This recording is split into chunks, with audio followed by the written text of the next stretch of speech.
press done, brought it inside. Yesterday tidied up my shop, so it's finally time to stop procrastinating and get my rig back together. You've seen enough videos of me messing around with Dana 300s at this point that it's time. But got a couple things I gotta do. Unfortunately, I got to put this case back together, sell it.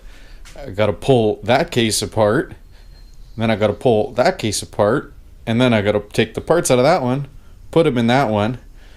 I gotta modify that one with the sight tube, with the bracket. I gotta JB weld the caps in. I gotta modify the shift rails for twin stick, yada yada yada. Then I gotta figure out the mount, gotta put it back in the rig, put the belly pan back in, and then a bunch of little assorted things that are still needing to be done, all before May long weekend. So I got a couple weeks here, and time to get to work. Well, it's almost like I planned it.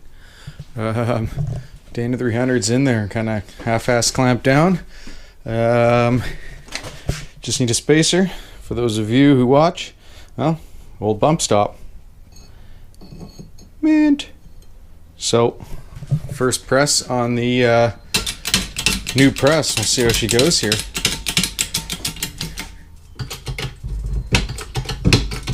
Oh, money.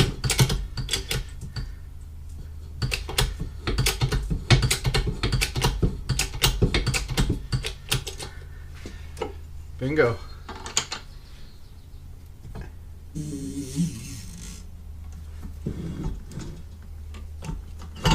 All the way up. Done. It's almost like I knew what I was doing. Mint. All that work just for that. Got to press one more on the other side. Slam it all back together. Well, couple hours messing around, and T-case number 1 is together and for sale. I just blapped it all together, gooed it all up, but I left it empty out of gear oil because I figure whoever's going to buy it's going to want to pop it open and take a look anyways. So take that off the list. Now I get to take another one apart. I lubed it earlier. I'm going to yank that one apart real quick, and then that one, and hopefully 2 will become 1 here. Oh, great news. Apparently it's leaking on the floor of my tiny shop. Awesome. Well, wasn't too hard, but another hour of messing around, and TK's number 2 taken apart. Gave it a spray with some brake clean. Looks pretty decent. Had some rusty water in it, which isn't great, but way she goes when you're working with old stuff. So now I got to pull my other case apart, and also I've got to move my good shift rails over.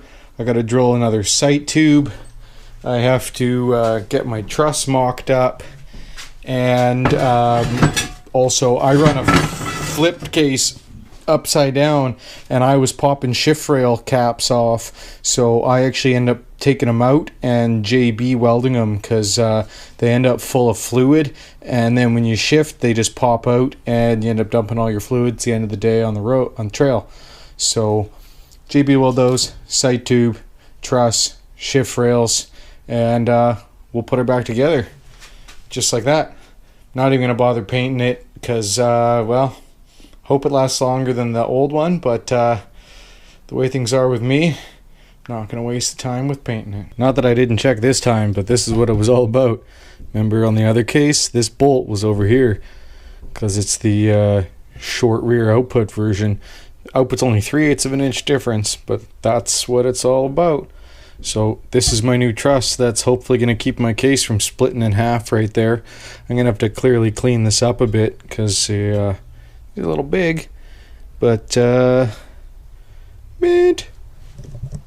Time to throw this old girl up on the bench and pull her apart. Only problem is I don't got much bench left, so welcome to my life. Small shop life. Figured out. Well, gotta have one bright side. It's way easier to work on stuff when you got the case half broken up. Ooh, bonus part. That's the death bin there.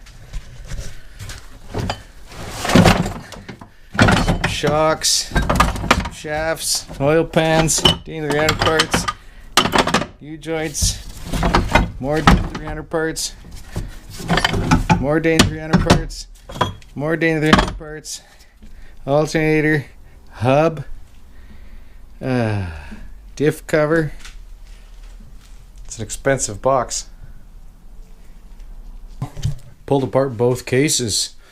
Kind of got them laid out half-assed on my bench. I'm short on space here, but figured I'd show you why I had all this issues is because I've got, this is your stock output, 27 spline, something like that, in your in the front, and here's the JB Conversions one. You can see the difference in the size. So that one's in the front, that was fine. The rear, that was what it was all about. And here's your stock 26 spline, 27 spline. Here's your 32 spline. JB Conversions mofo. As you can see, way bigger, way beefier. But of course, gears are split off.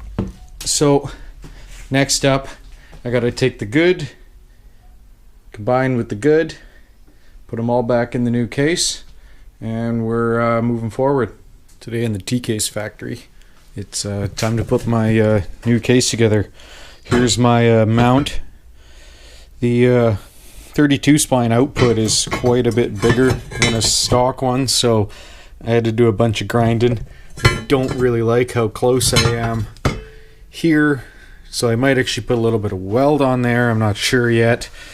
And then of course it's thicker than a stock one as well, so I'm gonna have to put a spacer underneath this thing to space it out, and longer bolts. So way she goes. The problems never stop when you're working with custom stuff. I pulled that 32 spline output off. Here was one of the bolts holding it, so yeah, I can't believe it didn't break. That's actually pretty impressive. Apparently it loosened off and shifted a bit, enough to twist this bolt. Only one bolt though. Even funnier, weirder. Oh well, onwards and upwards. Well, the never-ending TK saga is almost over. I got this is my two cases combined together with both of my beefy outputs. JB welded the caps on, set it all up. Bit of grease from the setup. If you've ever set up one of these before, you know what I'm talking about. It's no fun.